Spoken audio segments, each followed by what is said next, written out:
Hello everyone, good morning to all. Welcome to biology class. So we are discussing the chapter cell. So far we discussed about the cell membrane, cytoplasm and also the basic features regarding the cell. Next important part that we are going to discuss, that is a nucleus. So as we mentioned earlier, nucleus is located mostly at the center as a spherical body, round spherical body. It is one of the very important component of the cell.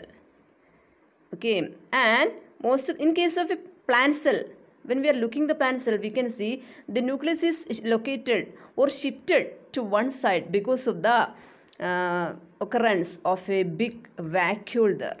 Because of the presence of a big vacuole there, the nucleus is shifted to one side in case of plant cell. But in case of animal cell, the nucleus is exactly located at the cell, at the center of the cell. Then we can see what are the important components or parts of a nucleus. Nucleus is separated from the cytoplasm by a membrane. A membrane is covering is there. This is called a nuclear membrane. So cell membrane is the outermost covering of the cell. Like that, the nucleus is covered by nuclear membrane. And we studied that throughout the cell membrane, we can see small openings. The cell membrane is porous. Like that, nuclear membrane is also porous, which allow the transport of materials to inside of the nucleus and also to, from inside of the nucleus to outside also. Both this kind of transport is possible through this nuclear membrane. Then when we are looking by the help of one microscope, we can see at this inside the nucleus another small spherical dense body is there. This is called a nucleolus. Again we can see small thread-like or hair-like structures. They are suspended here and there in the nucleus. These are called chromosomes.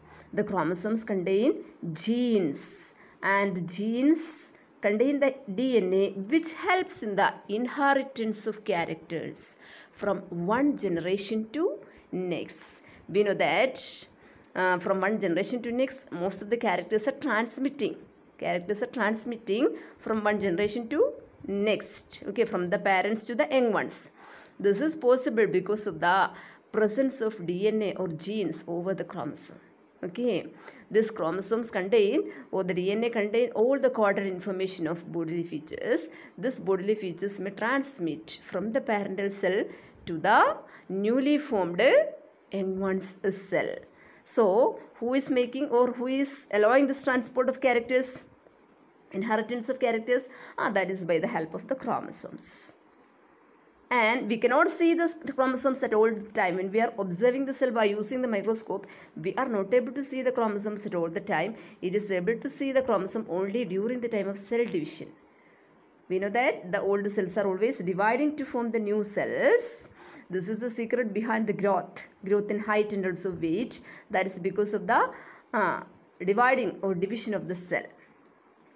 In addition to this inheritance of characters, one more main role is there for this nucleus. Nucleus can control all the bodily, all the cellular activities. All the cellular activities that is under the control of this nucleus. So nucleus and cytoplasm are the two living components inside the cell. This nucleus and cytoplasm together called protoplasm.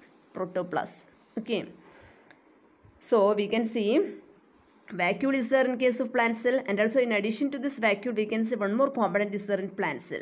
That is special only to the plant cell, that is called plastids. Plastids, which can give various colors to different parts of the body. We know that the leaves of the plants, they are green in color. The flowers, they may be red, violet, orange, blue, etc. Different colors are there. This different colors for flowers and also different plant parts. That is because of the presence of one additional cell organelle called plastids. Okay, plastids. That means plastid, different types of plastids are there. In higher class you will study what are the different types of plastids.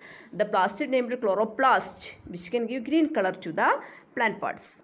At last we can see what are the differences, major differences between this plant cell and animal cell. So what are the differences that we already mentioned? One is the presence of cell wall. Cell wall is present in plant cell, it is absent in animal cell. Another one is the location of nucleus.